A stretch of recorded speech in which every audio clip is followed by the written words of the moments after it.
Kui rääkida piiblis salgajast, siis ei pea palju mõtlema, meile meenub koheselt tõenäoliselt Peetruse lugu. Ainult Jeesus teadis tormidest, mis on tulemas.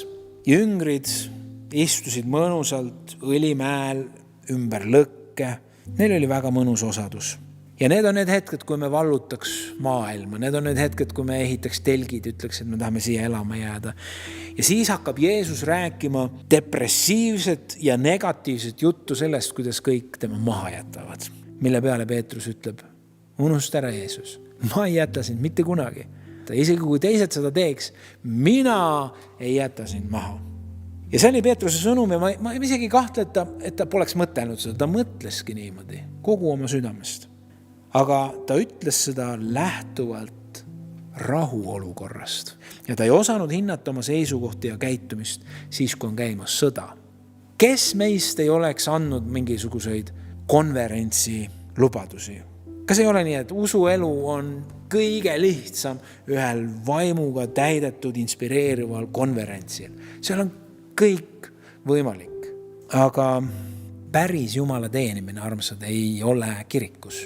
Vaid päris Jumala teenimine on see, kui me pärast teenistust läheme koju. Tõeline Jumala teenimine algab tööl, kui sind millegi pärast naeruvääristatakse või kui käitutakse ebaõiglaselt või kui sinu ette seatakse ahvatlused. Seal on meie valikutel ja otsustel tõeline kaal, mitte kõige vägevamas ülistuses Jumala teenistusel. See tundub veidi imelik, aga me saame olla teatud olukorras liiga usukindlad. Seda küll, et me ei saa kunagi liiga palju panna lootust Jumala peale. Vahel me ajame sassi enda uskumise ja Jumalasse uskumise.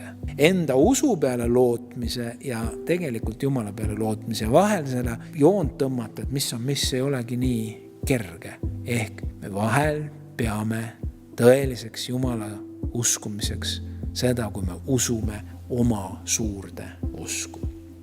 Aga paratamatult need usud kukuvad kokku. Meile näidatakse varem või hiljem seda, et see meie usk ei olegi nii suur.